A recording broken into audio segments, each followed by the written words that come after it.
I would recommend you to buy this instead of the non-stick that we use.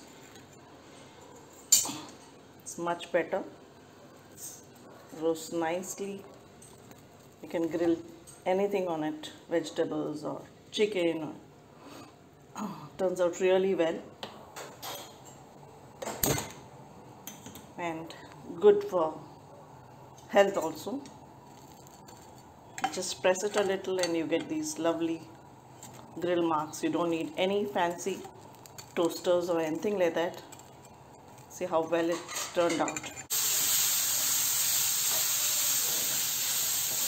I like to use this cast iron pan because everything cooks very evenly in this and it cooks really fast, although it's very heavy, but it won't burn. You just have to be quick with the sauteing. My mama used to say, if someone is really hungry, then the fulka really puffs up, and both have puffed up. So somebody is terribly hungry.